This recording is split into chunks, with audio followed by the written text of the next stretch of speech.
ಎಲ್ಲರಿಗೂ ನಮಸ್ಕಾರ.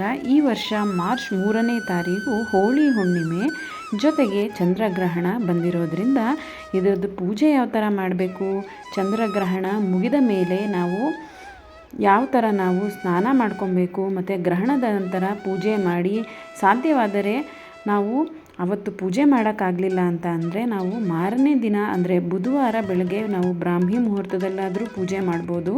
ಇನ್ನು ಗ್ರಹಣ ನಮಗೆ ಮಾರ್ಚ್ 2ನೇ ತಾರೀಕು 5:55ಕ್ಕೆ ಶುರುವಾಗಿ ಮಾರ್ಚ್ 3ನೇ ತಾರೀಕು 5:07ಕ್ಕೆ ಸಂಜೆ ಮುಗಿಯುತ್ತದೆ. ಇನ್ನು ಚಂದ್ರಗ್ರಹಣ ಮಾರ್ಚ್ 3ನೇ ತಾರೀಕು ಮಧ್ಯಾಹ್ನ ಸ್ವಲ್ಪ ನಿಮಿಷಗಳ ಕಾಲ ಮಾತ್ರ ಭಾರತದಲ್ಲಿ ಗೋಚರಿಸುತ್ತದೆ.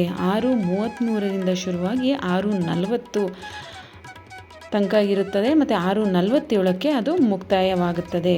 ನೀವು ಪೂಜೆ ಮಾಡಬೇಕಾದ್ರೆ ಏನನ್ನು ಕೂಡ ಈ ಸಮಯದಲ್ಲಿ ಮಾಡಬಾರ್ದು. ದೇವರ ಜಪ ಮಾಡಬಹುದು. ಶಿವ ಚಂದ್ರನಿಗೆ ತುಂಬ ಹತ್ತಿರವಾದವನು, ಶಿವನ ಧ್ಯಾನ ಮಾಡ್ಬೋದು, ಇಲ್ಲ ವಿಷ್ಣುವಿನ ಆರಾಧನೆ ಮಾಡುವುದು ತುಂಬ ಒಳ್ಳೆಯದು. ವಿಷ್ಣುವಿನ ಜಪ ಮಾಡೋದ್ರಿಂದ ನಿಮ್ಮ ಎಲ್ಲ ಸಂಕಷ್ಟಗಳು, ನಿಮ್ಮ ಎಲ್ಲ ತೊಂದರೆಗಳು ನಿವಾರಣೆಯಾಗುತ್ತದೆ. ಇನ್ನು ಈ ಚಂದ್ರಗ್ರಹಣದ ದಿನ ಹೊಸ ವಸ್ತುಗಳ ಖರೀದಿ ಬೇಡ ಅಂತೀನಿ. ಯಾಕಂತ ಅಂದರೆ ಇದು ಚಂದ್ರಗ್ರಹಣ ತುಂಬ ಕೆಟ್ಟ ಪ್ರಭಾವ ಬೀರೋದ್ರಿಂದ ವಸ್ತುಗಳ ಖರೀದಿ ಬೇಡ. ಯಾವ್ದಾದ್ರು ಮೊಸರಾಗಿರ್ಬೋದು, ಹಾಲಾಗಿರ್ಬೋದು, ಮತ್ತು ಮಾಡಿರೋವಂಥ ಆಹಾರಗಳಾಗಿರ್ಬೋದು, ಅದನ್ನೆಲ್ಲ ಏನು ಮಾಡಬೇಕು ಅಂತಂದರೆ ದರ್ಬೆ ಹುಲ್ಲಿರುತ್ತಲ್ಲ ಅದಕ್ಕೆಲ್ಲ ಹಾಕಿರಿ. ಮತ್ತು ಅಕ್ಕಿ ಡಬ್ಬ ಇರುತ್ತಲ್ಲ ಅದಕ್ಕೂ ಕೂಡ ದರ್ಬೆ ಹುಲ್ಲು ಹಾಕಿರಿ. ಗ್ರಹಣ ಮುಗಿದ ಮೇಲೆ ನೀವು ಸ್ನಾನವನ್ನು ಮಾಡಿ, ನೀವು ದೇವ್ರ ಸಾಮಾನು ಏನಿರುತ್ತೆ ಅದನ್ನೆಲ್ಲ ತೊಳೆದು ಪೂಜೆ ಮಾಡ್ಬೋದು. ಸಂಜೆ ಆದರೂ ಮಾಡ್ಬೋದು. ಇಲ್ಲ ಅಂತ ಅಂದರೆ ಬೆಳಗ್ಗೆ ಅಂದರೆ ಮಾರನೇ ದಿನ ಬುಧವಾರ ಬೆಳಗ್ಗೆ ಎದ್ದು ಕೂಡ ಪೂಜೆ ಮಾಡ್ಬೋದು. ಮನೆಯೆಲ್ಲ ನೀಟಾಗಿ ಸ್ವಚ್ಛ ಮಾಡಿ ಪೂಜೆ ಮಾಡಿ.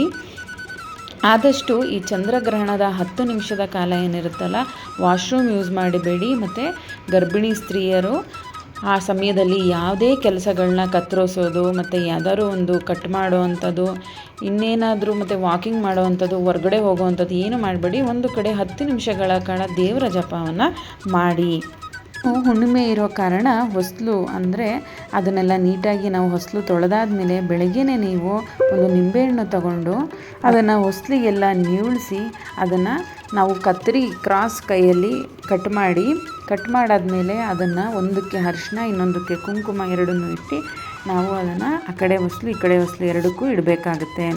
ಮತ್ತು ನಾರ್ಮಲ್ ಏನು ಪೂಜೆ ಮಾಡ್ತೀರಾ ಅದನ್ನೆಲ್ಲ ನಾರ್ಮಲಾಗಿ ಮಾಡಿ. ಆದರೆ 12:30 ಅಷ್ಟೊತ್ತಿಗೆಲ್ಲ ಮುಗಿಸಿ ಮತ್ತು ಸಂಜೆ ನೀವು ಅದು ಚಂದ್ರಗ್ರಹಣ ಆದ ಮೇಲೆ ನೀವು ಎಲ್ಲ ದೇವರ ಸಾಮಾನುಗಳನ್ನೆಲ್ಲ ತೊಳ್ಕೊಂಡು ನೀವು ನಾರ್ಮಲಾಗಿ ಪೂಜೆ ಮಾಡಬಹುದು. ಈ ವಿಡಿಯೋ ನಿಮಗೆಲ್ಲ ಇಷ್ಟ ಆಗಿದರೆ ಲೈಕ್ ಮಾಡಿ, ಶೇರ್ ಮಾಡಿ ಮತ್ತು ಕಮೆಂಟ್ ಮೂಲಕ ನಿಮ್ಮ ಅಭಿಪ್ರಾಯ ತಿಳಿಸಿ. ಹೆಚ್ಚಿನ ವಿಡಿಯೋಗಳಿಗಾಗಿ ಚಾನಲ್ನ ಸಬ್ಸ್ಕ್ರೈಬ್ ಮಾಡ್ಕೊಳ್ಳೋದು ಮರಿಬೇಡಿ.